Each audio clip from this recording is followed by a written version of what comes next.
Okay, let's see. There we go. Digging into the email here.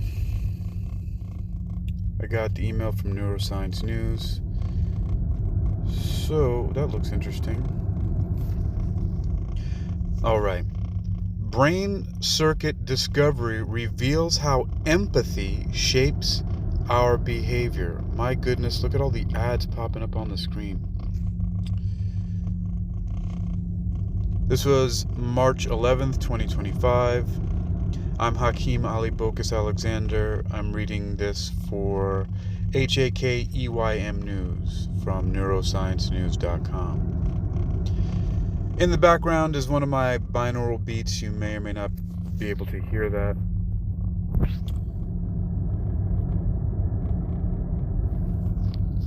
And, well, we'll see what happens in post. Summary. Researchers have discovered how specific brain circuits process empathy, showing that witnessing others in pain activates the same neural pathways as experiencing pain directly. Using advanced imaging techniques, the study pinpointed neurons in the anterior cingulate cortex that respond both to personal distress and observed distress in others. You know, this doesn't seem too surprising to me, given what is known about, for example,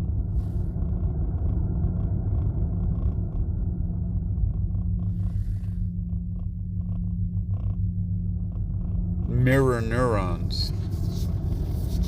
Alright, if you've ever heard of mirror neurons, what is going on? Yo, I don't like these ads are crazy. Alright. Let me attempt to continue here. Where might I put my goofy face? I'm trying this out right now. That'll work for now. Okay. Okay, so yeah, their neurons they pinpointed in the anterior cingulate cortex that responds to both personal distress and observed distress in others. Again, like I said, that reminds me of mirror neurons. The scientists further demonstrated that signals from the anterior cingulate cortex to the brain's periaqueductal gray region, PAG region, are crucial for transforming empathy into behavioral responses, like freezing or avoidance. Manipulating this ACC to PAG pathway directly affected empathic behaviors, confirming its role in translating observed pain into emotional reactions. These findings clarify the neural basis of empathy, which could inform treatments for conditions involving impaired emotional or social processing, such as autism, schizophrenia, or PTSD. Key facts. Shared neural activation. Neurons in the anterior cingulate cortex, ACC, activate similarly when experiencing pain firsthand or observing another in pain. Again, that's again very similar to the mirror neurons, as well as something called visual motor behavior rehearsal, which I've been wanting to compose some of my own research on that for a while. Those two things are really definitely related. The visual motor behavior rehearsal and mirror neurons. Okay, continuing. Empathy circuit identified. The ACC to PAG neural pathway specifically processes emotional responses to observed distress. Something just popped up on my screen from my Spreaker studio. Okay, so PAG, that is the periaqueductal gray region. So PAG, periaqueductal gray. All right. Continuing, behavioral impact. Disrupting the anterior cingulate cortex to periaqueductal gray connection significantly reduces empathic behaviors, demonstrating its critical role. Source, Institute for Basic Science. That would be the name of my institute. I'm all about the basic science. That's awesome. IBS. And that's not irritable bowel syndrome. It's the Institute for Basic Science. All right. Empathy.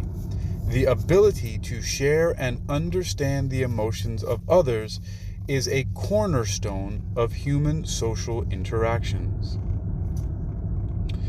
When we witness someone in pain, we often experience a mirrored emotional response, a phenomenon known as affect sharing. While this ability is essential for social bonding and survival, the precise neural mechanisms behind empathy remain largely unknown. And I emphasized mirrored, right? Because I was talking about mirror neurons. These are very similar things here that I'm seeing. And there's that wonderful image that got me to click on it from my email of those brains in a maze. And you'll see the caption there says, this approach provides new insights into the fundamental neural mechanisms of affective empathy. The credit of the image is Neuroscience News. Continuing, a research team led by Dr. Kum Sehun at the Center for Cognitive and Sociality, at the Center for Cognition and Sociality, CCS, within the Institute for Basic Science in South Korea, has uncovered key insights into how the brain processes others' distress. So once again, a research team led by Dr. Kum Sehun at the Center for Cognition and Sociality, CCS, within the Institute for Basic Science, IBS, in South Korea, has uncovered key insights into how the brain processes others' distress. Using miniature endoscopic calcium imaging, the researchers identified specific neural ensembles in the anterior cingulate cortex, ACC, that encode empathic freezing, a behavioral response in which an observer reacts with fear when witnessing distress in others. To investigate this phenomenon, the team conducted a series of real-time brain imaging experiments in mice, tracking individual neurons as they observed another mouse experiencing mild foot shocks. So they say. They conducted it. Okay, so to investigate this phenomenon, I'm not laughing at the poor mice. I'm just laughing at the fact that they frame it and say that it's mild foot shocks. The stuff that we humans do for research is bananas.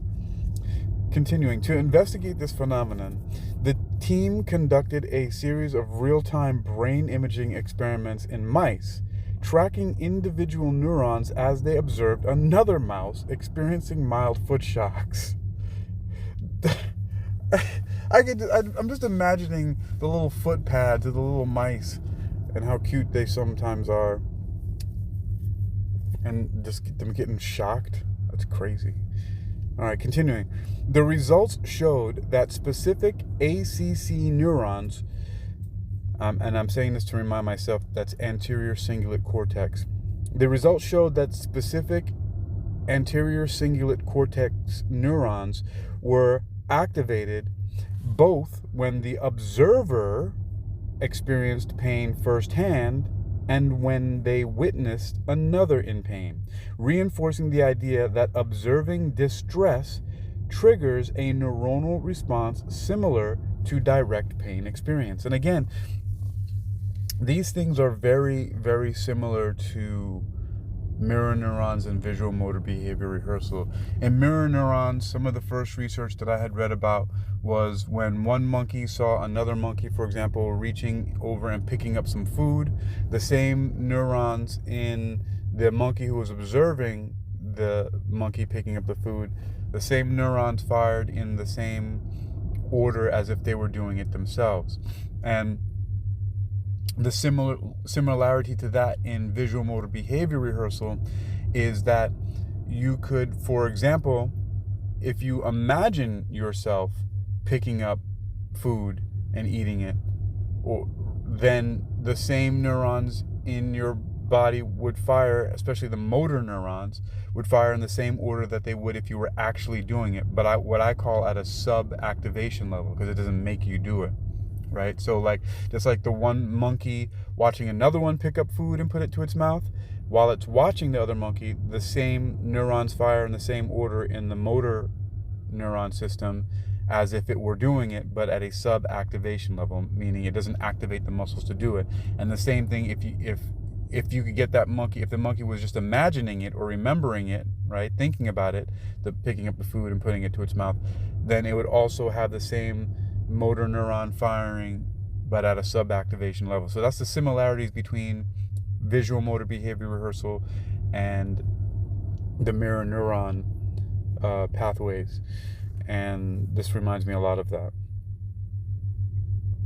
Continuing, and that, especially this part here where it says, reinforcing the idea that observing distress triggers a neural response similar to direct pain experience. So these are all similar pathways, it looks like, the way that these work. This is very exciting too. The reason why those things are really sticking out to me is my work as a clinical hypnotist, and it reinforces the ideas about how exactly visualization and imagination work. And so this is really, really exciting information here.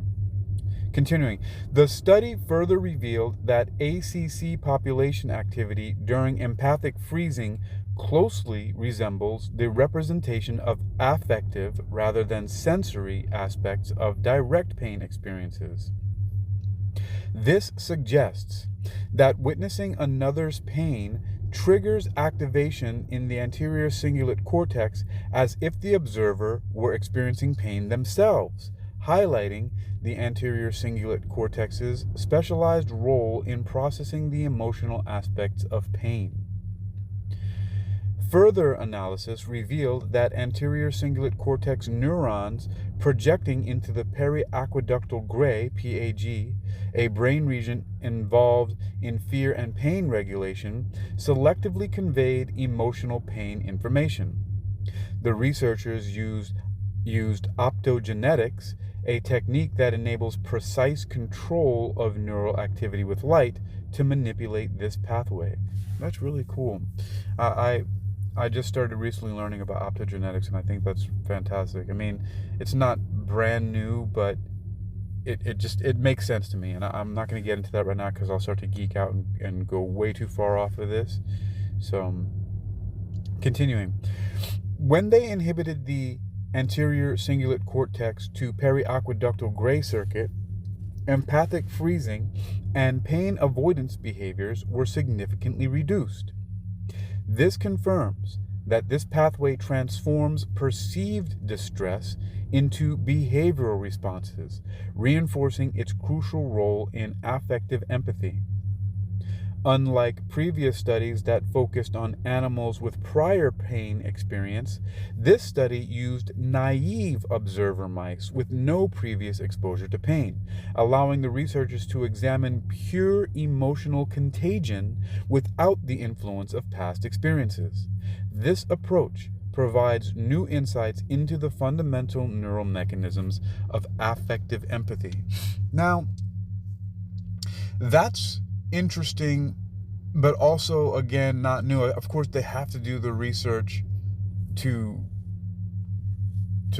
confirm this, but again, it seems like this kind of work has already been done or observed clinically with visual motor behavior rehearsal and mirror neurons. I could be wrong. I'm open to the fact that I am, but it just seems like, from what I already understand, that's what exactly happens.